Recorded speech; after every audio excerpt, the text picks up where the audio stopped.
Bismillahirrahmanirrahim. Assalamualaikum warahmatullahi wabarakatuh.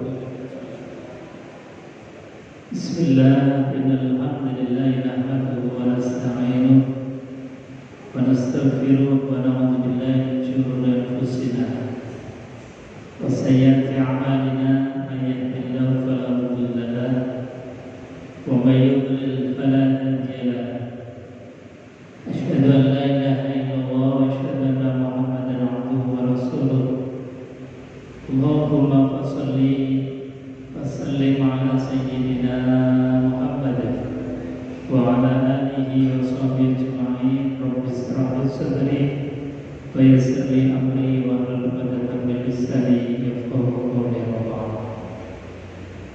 Qala Allah ta'ala fi kitabil karim wa huwa asdaqul qailin. A'udzu billahi samil 'alim minasyaitonir rajim. Bismillahirrahmanirrahim. Ya ayyuhalladzina amanu taqullaha haqqa tuqatih wa la tamutunna illa wa antum muslimun. Shadaqallahul 'azim wa shadaqa rasuluhul karim wa nahnu 'ala dzalika minasyahidin. Alhamdulillahi rabbil alamin. Bapak Ibu hadirin jamaah salat maghrib dan kajian ba'da maghrib Masjid Mujahidin yang dimuliakan Allah Subhanahu wa taala. Alhamdulillah, malam hari ini akan disampaikan bahwa ini malam yang ke-8 bulan Rajab. Tak terasa masanya baru kemarin tanggal 1 sudah tanggal 8. Artinya enggak lama lagi kita akan memasuki bulan suci Ramadan. Mudah-mudahan sebagaimana proposal permohonan kita, wa ballighna Ramadan, ya Allah, jumpakanlah kami dengan bulan suci Ramadan. Amin Allahumma amin. Kedua kalinya salawat dan salam kita aturkan kehadiran baginda Nabi besar Muhammad sallallahu alaihi wasallam, uswah teladan paripurna, tiada celah, sehingga ketika kita meniru apapun dari kanjeng Nabi, baik ucapan maupun perbuatan, insya Allah mendatangkan ridhonya Allah Subhanahu wa taala. Amin Allahumma amin. Bapak Ibu hadirin jemaah yang dimuliakan Allah, hadirnya kita dan duduknya kita malam hari ini dalam rangka untuk mendapatkan wirasatul ulama, warisannya para ulama, warisannya Al-Imam Atha'illah As-Sakandari. Dalam kitab Al-Hikam ini kita berusaha mendapatkan bagian. Makanya memang ngaji terbaik itu ngaji yang dengan kitabah, seperti ngaji pada malam hari ini dengan kitab Al-Hikam. Kenapa ngaji yang terbaik itu adalah dengan kitabah? Karena kadang-kadang orang ngaji itu seleranya dai, ustadz sendiri, yang kadang-kadang seleranya itu hazun nafsi, kepentingannya ustaz, kepentingannya dai, kepentingannya kiai yang menyampaikan. Belum tentu itu kemudian selaras dengan apa yang disampaikan oleh para ulama. Maka alhamdulillah, dengan kita ngaji Al-Hikam ini sekali lagi berarti kita mendapatkan nasihatnya beliau langsung, Al-Imam Atha'illah As-Sakandari.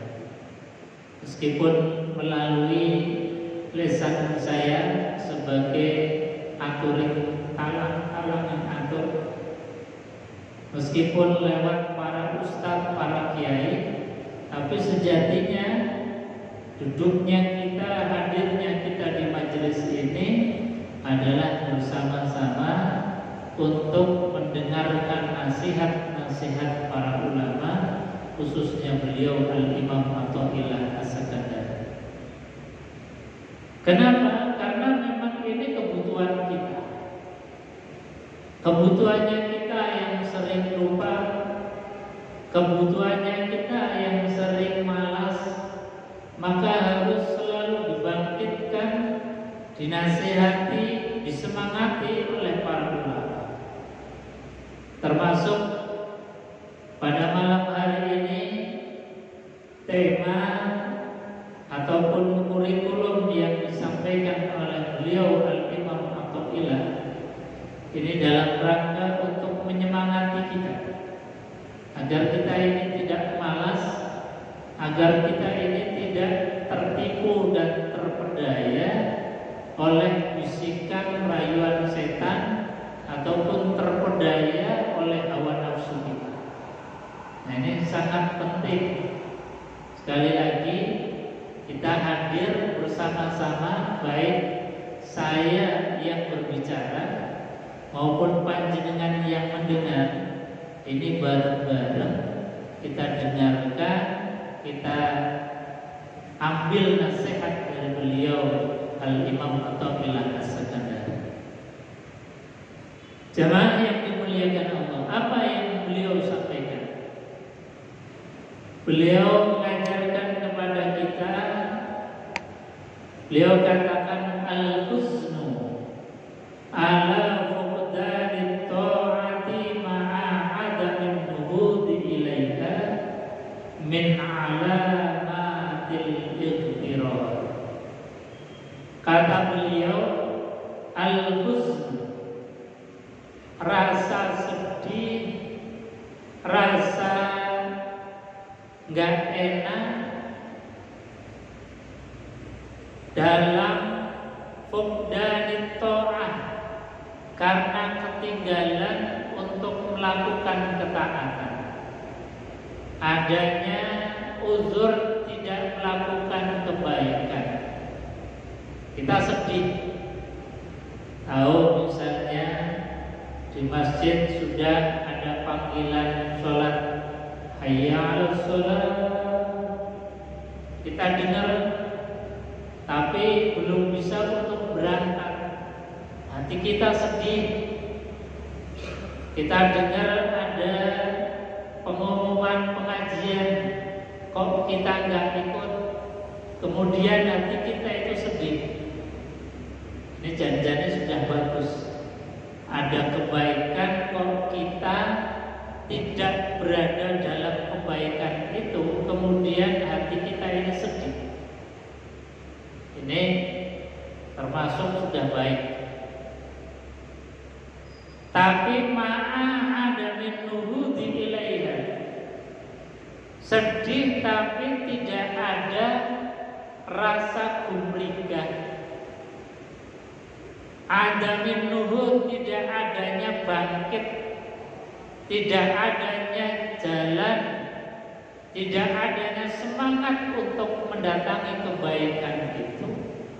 Kata Al-Imam Athaillah, min alamatil ightirar, itu bagian dari orang yang sedang terpedaya, orang yang tertipu oleh syaitan, orang yang tertipu terpedaya oleh hawa nafsu.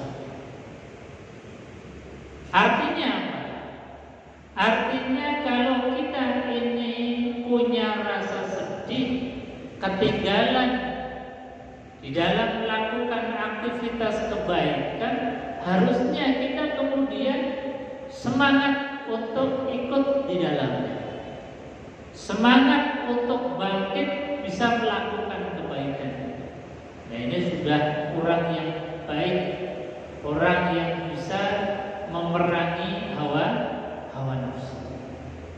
Jadi sekali lagi bahwasanya rasa sedih, tidak bisa melakukan kebaikan itu sudah modal yang baik, sudah diberikan oleh Allah Subhanahu wa Ta'ala bibit-bibit kebaikan dengan adanya rasa sedih. Harus kemudian ditindaklanjuti harus kemudian melangkah menuju kepada kebaikan, kecuali ada sesuatu yang menghalangi kita, yang secara syar'i itu sebagai halangan yang sifatnya syar'i. Contoh, kita mau berangkat ke masjid, turun hujan deras seperti sekarang ini, sehingga mungkin pas dilalah gak ada kendaraan, pas dilalah gak ada payung. Kalaupun berangkat itu kita akan basah, keles-kelebes gitu. Maka kita gak hadir ke masjid, itu namanya uzur syar'i. Tapi ini kayaknya kalau zaman sekarang uzur syar'i yang model ini bisa kita hilangkan. Karena apa? Sudah banyak piranti cara kita hadir di majelis, kita hadir di masjid dengan tanpa kehujanan. Tapi zaman Kanjeng Nabi itu termasuk bagian yang disebut sebagai uzur syar'i.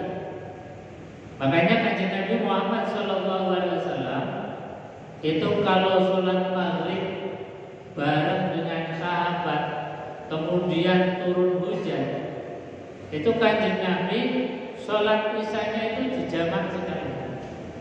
Jadi sholat jamak disebabkan karena adanya uzur turunnya hujan.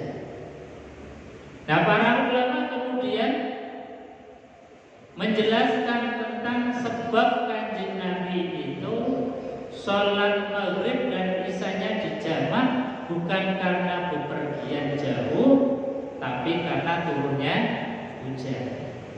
Para ulama kemudian menjelaskan, memang Kanjeng Nabi dulu sholatnya kan enggak seperti sholatnya kita di masjid yang ada tutupnya. Jadi kalau sholat ya kehujanan, basah-basahan. Makanya karena basah-basahan, daripada kemudian nanti harus pulang dulu ke rumah, balik lagi, padahal rumahnya para sahabat itu jauh-jauh dari masjidnya Kanjeng Nabi. Makanya kemudian Kanjeng Nabi ketika turun hujan, sholatnya ini dijamak. Jadi sholat isya dijamak takdim di waktu sholat maghrib. Nah, ini kemudian para ulama ikhtilaf, debatable di zaman sekarang ini, apa bisa model yang seperti itu. Kalau Kanjeng Nabi tadi, kalau sholat bareng jamaah dengan sahabat, karena dulu masjidnya Kanjeng Nabi gak ada atapnya, kalaupun ada atapnya itu hanya dari pohon atau daun dari pelepah-pelepah kurma, yang kalau hujan pasti tetap kehujanan, basah kuyup. Maka para ulama kemudian memberikan hukum kalau di zaman kita sholatnya ngiyup enak, gak kehujanan, gak basah-basahan, maka menurut para ulama ilatul hukmi, sebab hukum untuk menjamak sholat dikarenakan hujan itu menjadi gugur. Tapi sebagian ulama lagi kemudian memberikan pendapat itu khiyar. Khiyar itu artinya pilihan kita. Kalau pas hujan mau dijamak karena zaman Kanjeng Nabi pas hujan itu dijamak, ya monggo. Itu